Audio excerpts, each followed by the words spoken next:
Docteur, c'est l'heure de la consultation, la casse-tête de la saison. On attrape la grippe juste avant le repas de Noël. Que faut-il faire ? Pourtant, on en a donné des conseils pour éviter de l'attraper, la grippe, vaccinez-vous, etc. Ce qui n'empêche pas de l'attraper. Et peut-être que vous l'avez, la question c'est Noël masqué ou pas de Noël du tout finalement, parce que c'est ça la question. Mais la première question, c'est le diagnostic. Diagnostic un peu express qu'on peut faire à la maison. Est-ce que c'est la grippe ou est-ce que c'est un rhume ?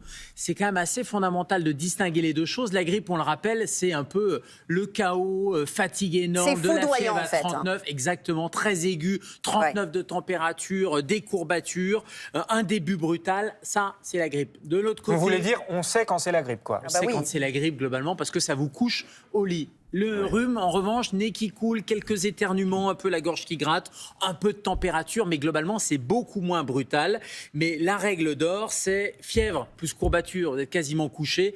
Là, il n'y a pas de choix. C'est on annule ou en tout cas, on ne va pas faire Noël là à 24 heures. Donc on se met de côté. J'allais dire absence obligatoire, on se met de côté, point final. Combien de temps ? Côté rhume, on peut discuter. Alors ça, c'est toute la question, parce qu'absence obligatoire, vous allez me dire, oui, mais on est contagieux combien de temps ? Parce que c'est ça la question. Regardez la contagiosité. En fait, le calendrier, c'est un peu le calendrier de l'avant de la grippe.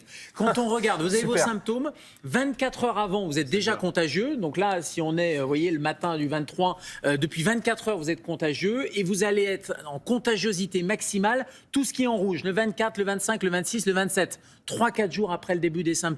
Donc toute cette période-là, c'est vraiment, j'allais dire, la conclusion. Donc là, ça veut dire, j'attrape la grippe le 23. Ouais, aujourd'hui. Là, ce matin, vous avez des symptômes grippaux, ça veut dire que depuis 24 heures, vous êtes contagieux. Et vous allez l'être pendant une période maximale de 3-4 jours après. Vous risquez de prolonger un peu, mais enfin, notamment chez les enfants qui continuent à expectorer du virus, mais la contagiosité maximale, c'est pendant 3-4 jours après le début des symptômes. Ça veut dire quoi ? Ça veut dire que demain, le réveillon, le 25, etc., c'est pas pour vous, quoi.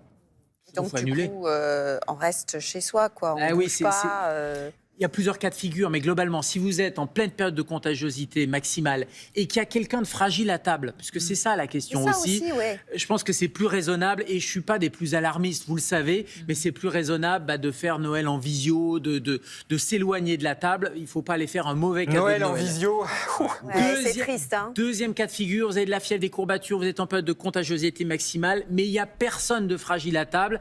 Vous pouvez prendre le risque. La prudence, ça voudrait, vous guiderait pour dire, allez, on se met un peu de côté, mais on peut prendre le risque, on peut prendre le masque. Pareil pour le rhume, à ce moment-là, on va prendre le kit un peu de protection. Et c'est quoi ? C'est le masque, c'est le nouvel accessoire de fête, c'est un peu sympa, on peut le décorer et tout ça. C'est tellement beau et tellement festif. On aère. C'est fondamental pour tout le monde. On va ouvrir les fenêtres 10 minutes, etc. On se lave les mains et puis service à part. On se met un peu sur le côté, on se met proche de la fenêtre et puis on va faire un service à part parce qu'il faut éviter de prendre les mêmes cuillères, de toucher les mêmes objets, etc.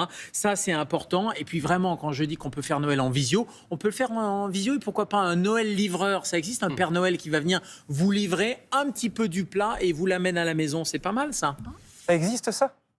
Vous allez pouvoir l'inventer si vous faites Noël en visio, vous branchez la caméra et puis il y a quelqu'un de la famille qui va venir vous livrer. On va demander au lutin farceur de Baptiste de nous faire la livraison. Encore une fois, je ne fais pas partie des plus alarmistes, mais si vous êtes en pleine période de contagiosité, qu'il y a quelqu'un de fragile, l'amour, c'est parfois comme cadeau de savoir garder ses distances. Le message est passé. Merci docteur.